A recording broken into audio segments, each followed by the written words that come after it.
Assalamualaikum dear students, I hope you are all fine and doing great. Our today's topic of discussion is continuation of enzyme action. हम basically enzyme action को discuss कर रहे थे कि enzyme कैसे काम करता है. अब बेसिकली यहाँ तक आपको तीन बातें क्लियर कट पता होनी चाहिए. एंजाइम का पता होना चाहिए, सबस्ट्रेट का पता होना चाहिए और प्रोडक्ट का पता होना चाहिए. एंजाइम बेसिकली बच्चे it is the catalyst which convert the substrate into the product. Clear. और हम ये जानते हैं एंजाइम क्या करता होता है, केमिकल रिएक्शन को स्पीड अप करता होता है. और सबस्ट्रेट वो केमिकल होता है, वो सब्सटेंस होता है जिस पे एंजाइम एक्ट ऑन करता है, that is the substrate. Well products are thing which is formed by the catalytic reaction. Catalytic reaction के बाद कैसे कहते हैं प्रोडक्ट बन जाता है. जब एंजाइम की हम बात करते हैं, एंजाइम पूरे का पूरा काम नहीं करता, उसका एक स्पेसिफिक रीजन होता है. हम उसे कहते हैं 3 dimensional charge bearing site, that is called as the active site. अब एक्टिव साइट के दो पोर्शन होते हैं, one is the binding site, other is the catalytic site. Binding site को हम कहते हैं it is a site which recognizes the genuine substrate and convert it into the product. By talking about the catalytic site, it is the portion which converts the substrate into the product. That is called as catalytic site. Clear? अब मैंने cofactor की बात की थी. मैंने कहा था cofactor, some enzymes require non-protein parts for their proper function. That is called as the cofactor. And there is various type of अच्छा कोफैक्टर की ना वेरियस टाइप्स हो सकती है, उनके डिपेंडिंग अपॉन देयर कंपोजिशन की बेस पे. ऑर्गेनिक भी हो सकता है, इनऑर्गेनिक भी हो सकता है. अगर तो इनऑर्गेनिक है तो हम एक्टिवेटर कहते हैं, और अगर ऑर्गेनिक है तो दो टाइप्स हो सकती हैं. One is a prosthetic group, other is a coenzyme. Depending upon their you can say attachment. अगर वो क्या उसे कहते हैं, एक वो होता है जो क्या उसे टाइटली बाउंड होता है, और दूसरा होता है जो लूजली अटैच होता है. क्लियर. अच्छा अब बच्चे जब हम कहते हैं ना एंजाइम एक्शन की बात, हम कहते हैं एंजाइम के साथ सबस्ट्रेट अटैच होता है, ES complex फॉर्म करता है. And ES complex is the transition state during which during this state enzyme perform its function and convert the substrate into the product. Mean इस फेज के दौरान क्या करता है एंजाइम, अपना स्पेसिफिक क्या करता है, अपना एक्शन परफॉर्म करता है सबस्ट्रेट के साथ, और उसको कन्वर्ट कर देता है किसमें, प्रोडक्ट में. और product will get release from the enzyme and enzyme is again free to perform its catalytic activity. Enzyme फिर फ्री है अपना काम करने के लिए. क्लियर. अब हम देखते हैं लॉक एंड की मॉडल. दो मॉडल दिए गए थे, पहला था लॉक एंड की मॉडल, फिर बाद में था इंड्यूस्ड फिट मॉडल. और पहला मॉडल क्या कहता है, इसको देखते हैं. In 1894, a German chemist Emil Fischer proposed lock and key model. Okay उसने ये लॉक एंड की मॉडल दिया. मैं आपको पहले एक्सप्लेन कर देता हूँ, फिर इसको रीड करूंगा.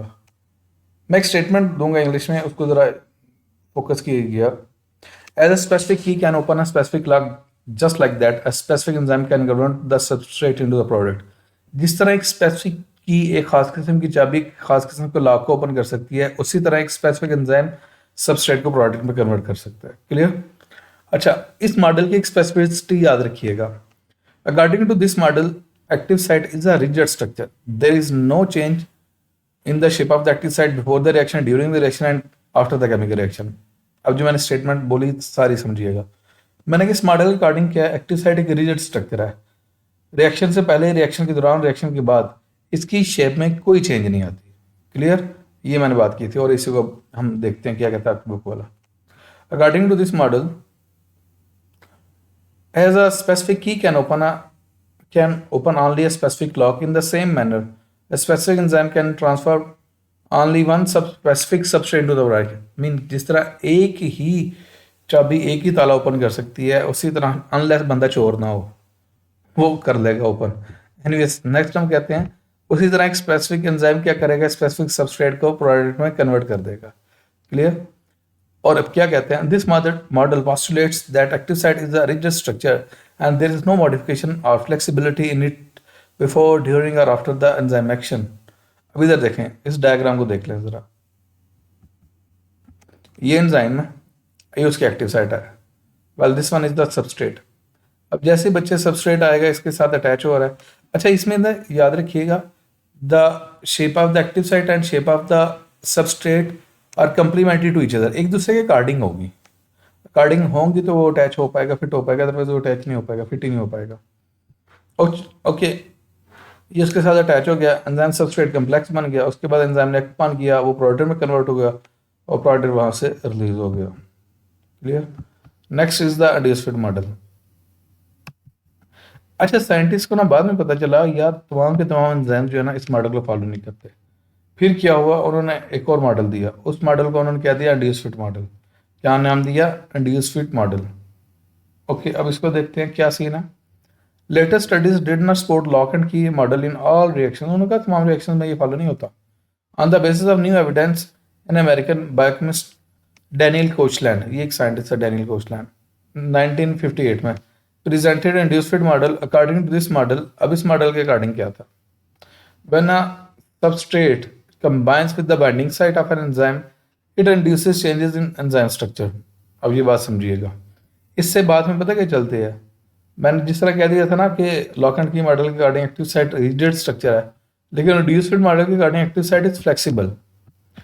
इसकी शेप क्या होती है? फ्लेक्सिबल होती है। इससे मैं एक और चीज़ आपको बताऊंगा कि before the chemical reaction active site की शेप कुछ और होती है। जब सबस्ट्रेट आगे अटैच होता है उसकी शेप में इंडक्शन होती है, कोई वो चेंजेस इंड्यूस करता है। जब चेंजेस इंड्यूस करता है उसकी शेप सबस्ट्रेट की शेप के अकॉर्डिंग हो जाती है। अच्छा, सबस्ट्रेट कन्वर्ट होता है प्रोडक्ट में, जब प्रोडक्ट वहाँ से रिलीज हो जाता है तो एक्टिव साइट पहले वाली शेप में चली जाती है। अब यही जो बात मैंने की इसको समझिएगा इस डायग्राम से। ये एंजाइम है, इसकी एक्टिव साइट की देखें शेप देखें और सबस्ट्रेट की शेप देखें डिफरेंट है। अब जैसे ही सबस्ट्रेट आया इसके साथ अटैच हो रहा है, यहाँ पे समझिए ज़रा, changes induced in the enzymes structure. Enzyme की एक्टिव साइट की शेप के अंदर क्या चेंजेस इंड्यूस हुई, क्या हुआ? एंजाइम सबस्ट्रेट कम्प्लेक्स बन गया। ओके, उसके बाद क्या, वो सबस्ट्रेट प्रोडक्ट में कन्वर्ट हो गया। जब सबस्ट्रेट प्रोडक्ट में कन्वर्ट हो गया, वो वहाँ से रिलीज हो गया, तो वो क्या कर गया? Enzyme regains its original structure. Enzyme का जो पहले वाली शेप है ना, वो आ गई। तो दुबेल बाब ये है, according to this model active site is a flexible structure. Flexible कह दूंगा तो क्या उसे कहते हैं, मीन उसके अंदर चेंजेस हो सकती हैं। ओके, अब बहुत सारे स्टूडेंट्स क्वेश्चन कर लेते हैं कि सर या मैम, जिससे भी अपने टीचर से पूछेंगे कि इन दोनों मॉडल में से ठीक कौन सा है। मैं कहता हूँ दोनों ही ठीक हैं। ऐसा नहीं है कि लॉक एंड की मॉडल ठीक है या इंड्यूस्ड मॉडल ठीक है।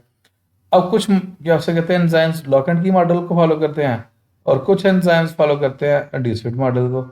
दोनों के अप्लाई होता है। क्लियर?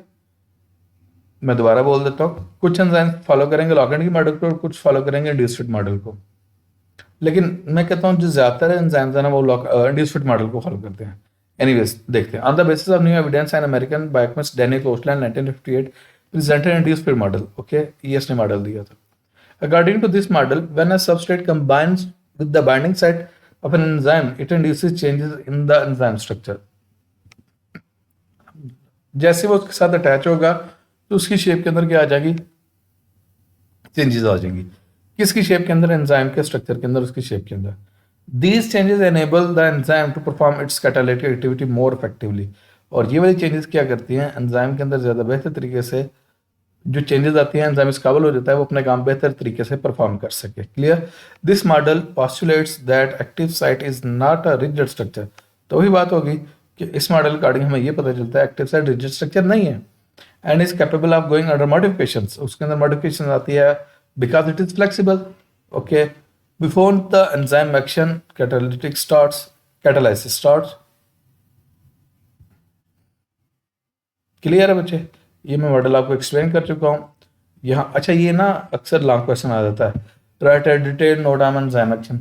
ऊपर जो इक्वेशन दी गई थी स्टार्ट में वो आपने बनानी है। उसके बाद ये दोनों मॉडल लिखने हैं, क्या उसे कहते हैं, लॉक एंड की मॉडल भी लिखना है और इंड्यूस्ड मॉडल भी, दोनों करने हैं। और समटाइम ये शॉर्ट क्वेश्चन भी आ सकता है, give a brief comparison between lock and key model and induced model. Clear है? So still, if you have any sort of question, then you can ask in the comment section. Thank you so much.